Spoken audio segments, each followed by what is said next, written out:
What's up, everyone? NFL Week 2 is underway. I'm Zach Reger with SBD here to give you my favorite anytime touchdown scorers for Week 2.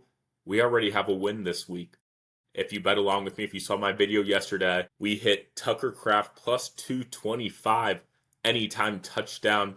So if you like to bet along with me for this week's picks, this weekend's picks, I have links in the description to the sportsbooks that have the best odds for each of these players to get in the end zone on Sunday. And then right before I get into them, if you're enjoying these videos, if you like the picks, please like, comment, subscribe.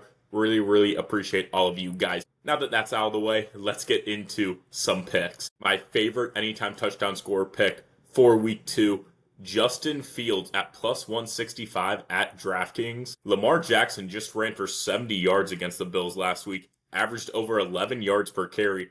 Buffalo's defense really struggled against the ground game and allowed 238 rushing yards in week 1. Now they face another mobile quarterback in Justin Fields. Fields just ran for 2 touchdowns last week. He had 48 rushing yards. And when the Jets get into the red zone, Fields' legs become live. He had 4 red zone looks, 2 goal line looks in week 1. I think the Jets offense will have success this week, and I expect Fields' legs to be a big part of that. Then Travis Etienne at plus 120 at ESPN bet. Tank Bigsby's gone. So this is Etienne's backfield, especially in week 2. Etienne ran the ball well against the Panthers, averaging 8.94 yards per carry, and he had 4 red zone looks. The Bengals defense, I'll give them credit. They did a good job on the ground against the Browns. But it's the Browns. I don't think Cincinnati's defense has turned it around that quickly. The Bengals give up 16 rushing touchdowns last year. So I love Etienne's chances to get in the end zone here. And I like the Jaguars to run all over this Bengals defense. Then this one's a little gross. It's the Giants.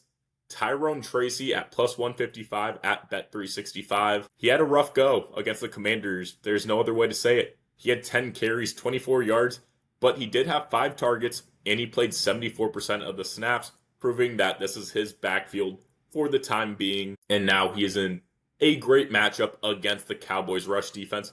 Dallas gave up 25 rushing touchdowns last year and allowed the 3rd highest yards per carry last season. Fast forward to this year. The Eagles just ran all over the Cowboys in week 1. Their defense is really missing Micah Parsons.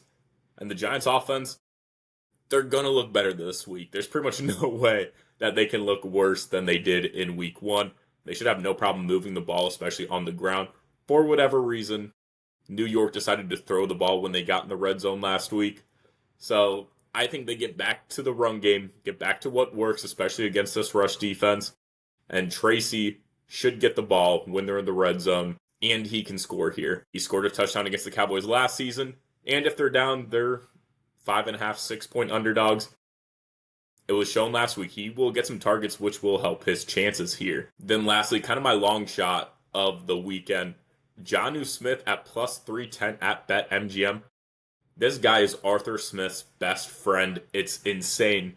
He had 5 catches on 6 targets and scored a touchdown in week 1. Now he faces the Seahawks, who struggled with Kittle before he got hurt, and they allowed 2 touchdowns to tight ends last week. He had a red zone and a goal line look in week 1. He's going to have plays scripted for him. He always does. He may even get a rush in this Arthur Smith offense. He's building that chemistry with Aaron Rodgers. I love these odds for Jonnu Smith to score yet again in week 2 at home. So those are my favorite anytime touchdown scorer bets for Sunday. Got Justin Fields, Travis Etienne, Tyrone Tracy, and Jonnu Smith. Thank you all so much for watching, and let's have another great weekend of some winners.